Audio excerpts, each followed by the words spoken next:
Hello, it's Hayley again, and this time I want to talk to you more in depth about coming out at work and how I went about doing that. It's obviously too early on to say whether or not it's been a success, but I can still go through what I did to prepare for it and how it's gone for me so far. I'll be showing you exactly what I've used resource-wise, and I'll try and remember to include links in the description bar below. But here I just want to talk about the fact that you don't have to copy my approach, but for me personally, you might want to involve your employer earlier on in the process, and some can be very supportive, but for me, I'm not sure how my company was going to take it. I'm still not entirely sure how successful my coming out will be, but for me, I decided just to make sure that everything was in place, it was a foregone conclusion, and then present them with the facts after the case, basically. So to that end, in order to make it easier for them to digest, I prepared basically a pack. It's just a normal envelope with a stiff board in it to make sure nothing gets crumpled, because I've got lots of important documents in here. And basically I just put together stuff that I thought and how it would be relevant to them, to my transition. I can't go into too much detail about what I do for a living, because my company, like most companies in this day and age, does have rules about social media and all the rest of it.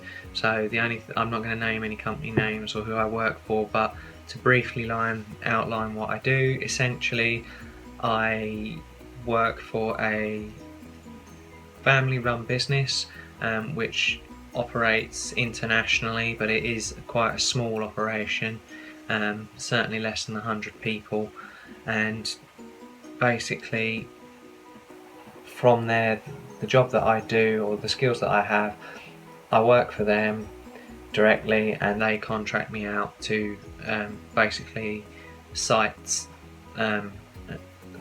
or a site that is in my area where my skills apply. Because of that, in a way, I've had two employers to inform. One, the actual location where I work, and then two, the company that actually directly employs me.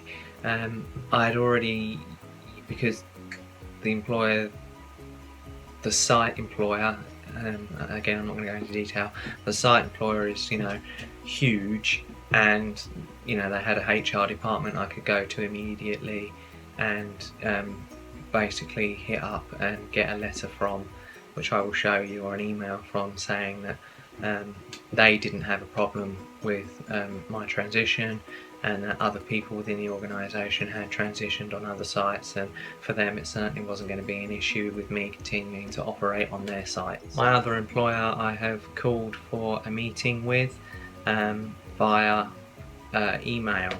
Basically the contents of the email, the long and the short of it, is I hereby formally request a meeting with HR to take place on my site, and the location of my site, and I would like to have myself present, a member from the HR staff, and one of two of my supervisors, to act as a second witness, or whatever you want to call it.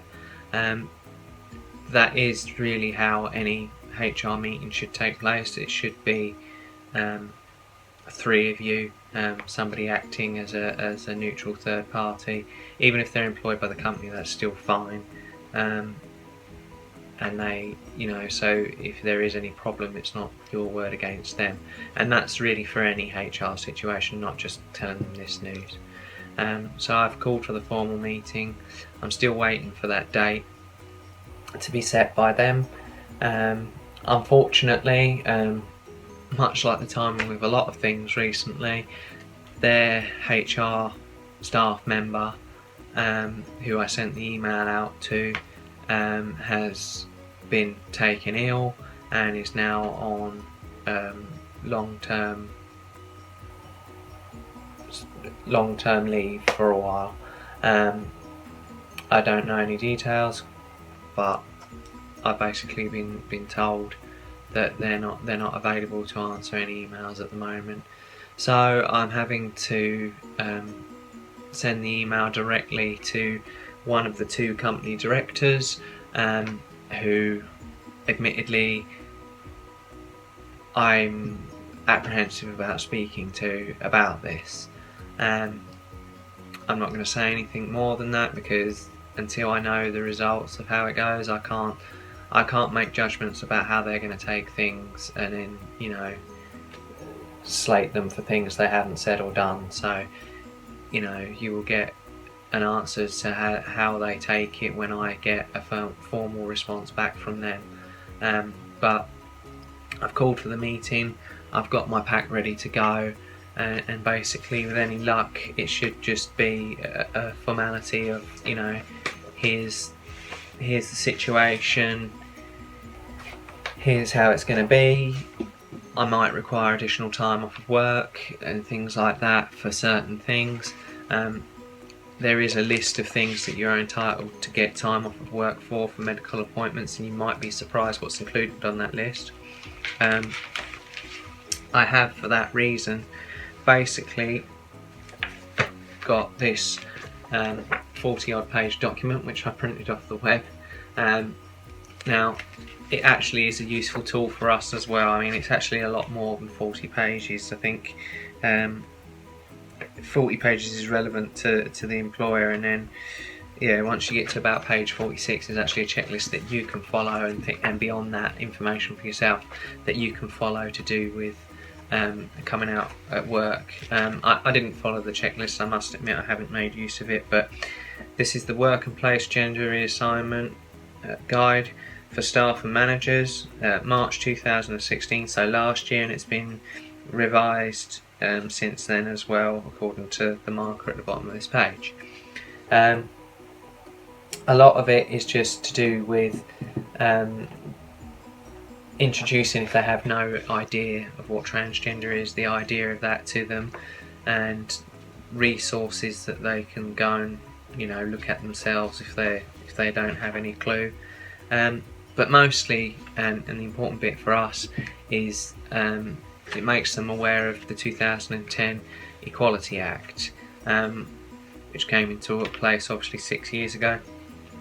Now that provides a lot of protections for LGBT members, not just transgender but LGBT members, about not being able to be discriminated against in your place of work for those reasons, whether it is your gender or your sexuality or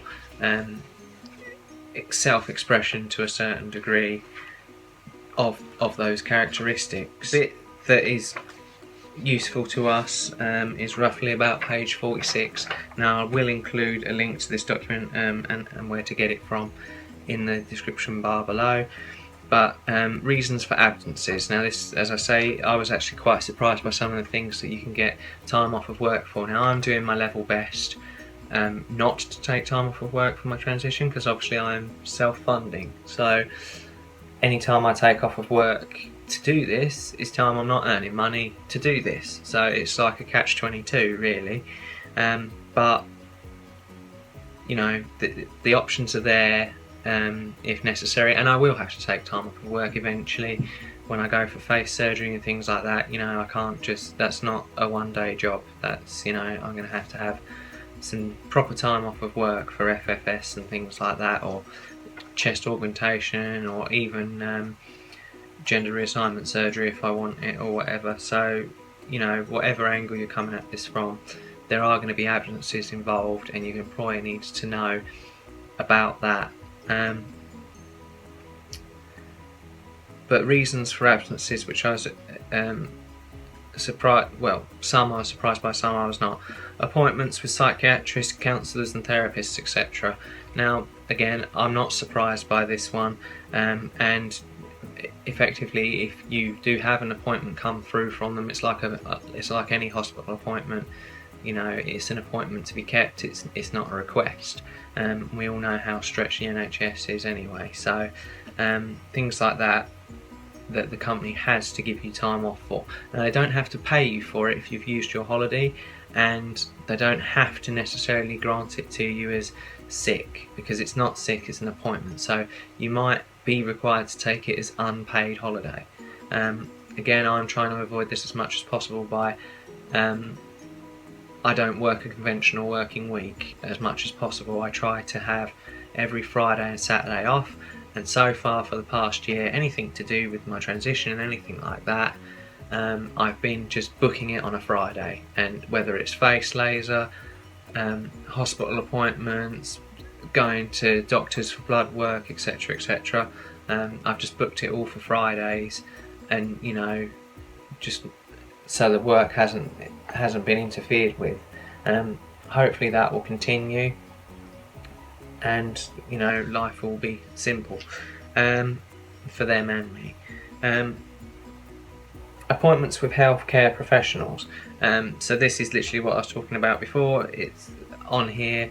It does, you're entitled to time off for blood tests, blood pressure monitoring, and gynecological appointments and things like that. So that's not really a surprise either. However, it does have a supplemental to that bit, which is appointments with healthcare professionals for general checkups and reasons unconnected to your gender process. So that's a no. Again, number 4, surgical interventions. So that would be any of the surgeries that you can imagine that would come with being transgender, whether you're M2F or F2M, top surgeries, bottom surgeries, face surgeries, etc. Any of those surgeries you are entitled to time off for. You're also entitled to have time off for pre-surgical assessments. So in the case of face FFS, you can take the time off to go to London and have your face mapped and things like that, for them to figure out what kind of work you might want done, and then to be able to show you the results in advance, you know, which is something I'd recommend. You're not entitled to time off for treatments or illnesses or conditions not directly related to your gender reassignment. Well, obviously,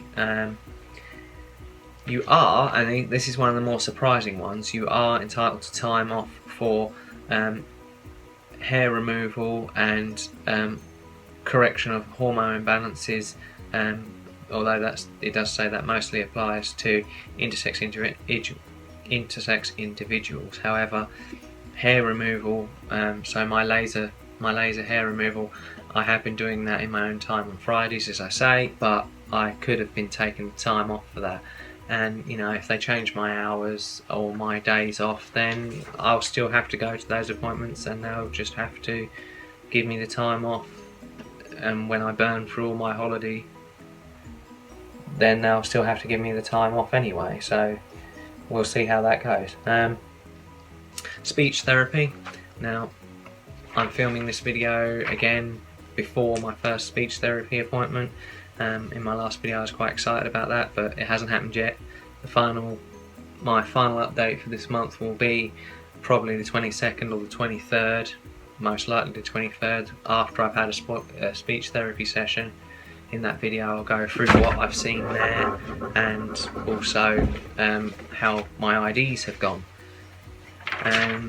So that's that bit really. That's, as I say, it's a huge document, but I found that bit quite interesting, especially about, you know, the hair removal and the speech therapy are appointments that you're still entitled to time off for. So do remember that one, because things like that, they'll say, oh, it's cosmetic, you should be scheduling this for your own weekends or whatever. But most of these places don't have weekend appointments, especially like the speech therapy, you know, unless you are going with a very private route, you're not going to get that. Next I want to move on to the documentation that I've decided to include, the preparation that I've made. I've included the letter from my gender doctor, the one that you saw last time that went away for my passport, which basically all this is just to show that, you know, medically I'm I'm on good medical grounds with this. You know, I haven't just cooked this idea up in 10 minutes flat. As you know from the other video, it says, you know, I've been diagnosed with gender dysphoria, I have been assessed, and that, you know, she feels that the course of action I'm taking is the appropriate course of action. So I've included that letter, and even though it mentions, you know, about the passport, it's still good for them to have. And what I've done with all of these items that I'm including, I've got photocopies in there as well.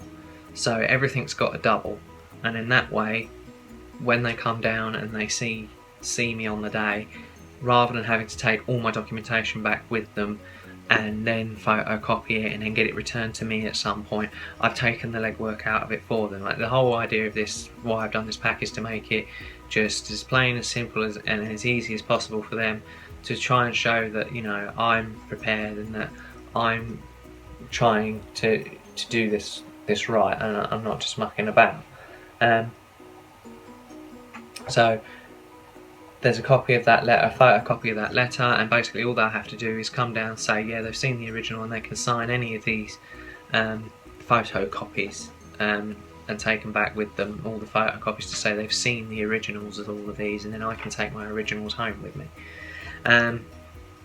So basically in there is a copy of that letter, my new driving licence, which has arrived now with the correct picture on it, so woohoo. Go into more detail on that at the end of the month. Copy of my new passport, photocopy of that, with the confirmed gender status. So they did grant me that, which is fantastic news, obviously. I've got a copy of the letter in here from the speech therapist, because one of the things you are required to do is to inform them as soon as you are aware of any upcoming appointments you have. And like I said, there was quite a list of things before, but also on top of that, you've got your gender clinic appointments if you're with a gender clinic.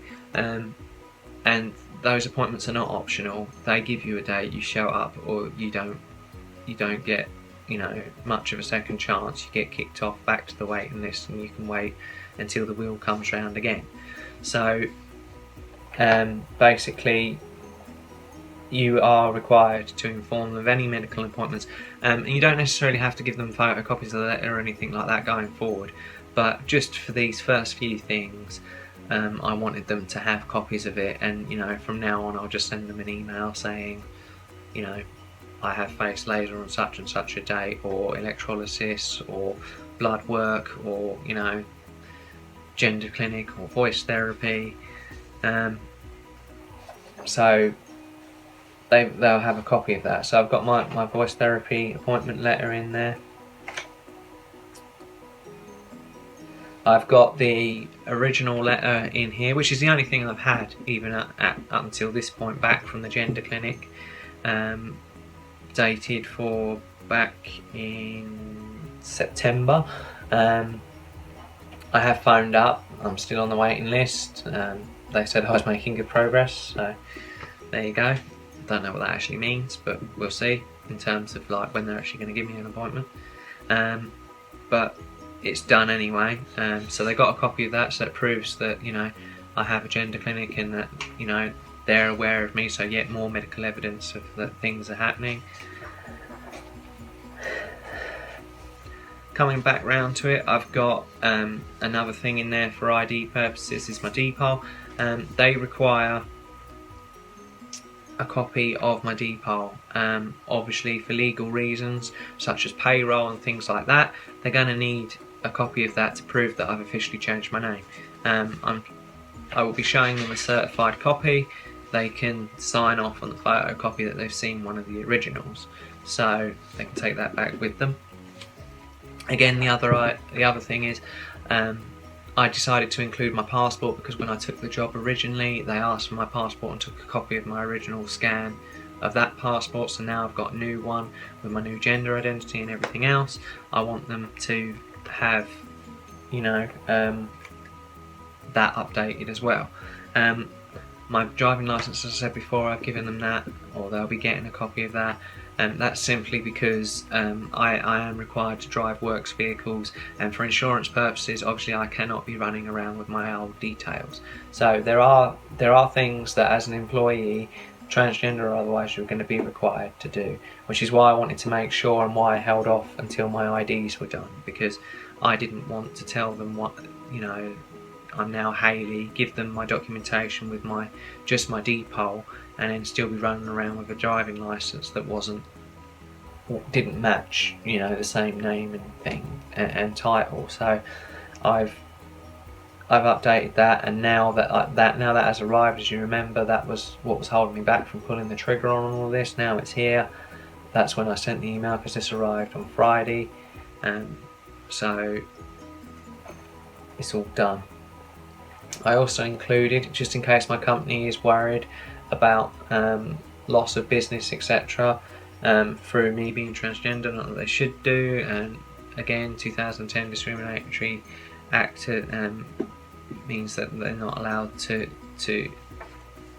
discriminate against me based on, you know, my gender identity. But, you know, that still doesn't alleviate maybe their personal concerns behind closed doors about possible loss of business. But I did get the email from the site that I work at, or sites that I work at, from their head of HR, which reads, obviously I won't read all of it because I have to omit certain details, but basically it was a response to a question from me asking whether or not there would be any issues and whether or not there was any precedences of this having happened before. And basically they said, "Dear Hayley," name of the employer, "will definitely not have any problem with a member of contractor staff transitioning whilst at work. We have several members of our own staff who are in transition whilst working in one of our locations at the moment. Unfortunately, we do not currently have a policy covering transitioning at work. I am working closely with one of our members of staff to develop such a policy." Name of the employer again, "are supportive of any person in transition and would consider any further contact with any organisation that does not comply with the 2010 Equality Act to be unlawful and discriminatory against transsexuals," which should really be transgender, but there you go. "Person in work and in the provision of goods, facilities and services and public functions." Now by public functions, that obviously means bathrooms. So we're doing slightly better than America, just. I hope this is helpful, and please feel free to contact me and keep in touch with any further updates. Kind regards. So I've included that email as well. And basically that's it. So just to round up once again, my 3 forms of ID: depot, driving licence, passport, my supporting letter from my gender doctor, supporting letter from the site where I work, and finally the appointments, my upcoming appointments that I have from the gender clinic and from my speech therapist, so that they're aware of what I've got going on. It really isn't any more complicated than that. The only thing I can include in this so far is I did tell someone in confidence within the company. They had, within 4 days of me doing that, told another member of staff. Now, while I appreciate they felt they had to do it at the time because there's a lot of changes going on within the company, and he knew the reason why I didn't want to work Fridays, because that's when I'm booking all my appointments for all the things I mentioned before. And they were basically looking to make me work a standard Monday to Friday week, which I've never done for this company. I've always had that flexibility, and I've worked all sorts of weird and wonderful shifts patterns for them since I started the job. It's never been a Monday to Friday job. So he stepped in and told this other member of staff, no, look, we can't change that, you know, X, Y and Z. Now I appreciate him having told that other member of staff that no, we really cannot change this. It's just going to cause more problems coming down the line. He did it coming from the right place, but he should have just said undisclosed personal or medical reason. He shouldn't have gone into details, because now that person knows. And then she said, oh, well, I'll have to tell HR, at which point I had to say, well, no, you're not telling HR anything yet, because, you know, I haven't got my IDs at that point. I haven't got my IDs, I'm not ready, and it's my news, and it is your choice, it is your news to give, unless you are, as I said before, unless you are driving, say, a company vehicle, or you're going to be defrauding, you know, HMRC, Her Majesty's Customs and Revenue, because of your tax code or something like that being wrong because of details have changed. There is no impotence on you to tell them before you're ready. Obviously, at this point now, with my new driving licence, I cannot. The company have insured me to drive, you know, as a male under my old name. I can't be involved in an accident at any point and then have their insurance details not be correct. So that, you know, as I said before, there are certain obligations, but until that licence arrived, I was under no obligation to tell them, and it's only just arrived a couple of days ago.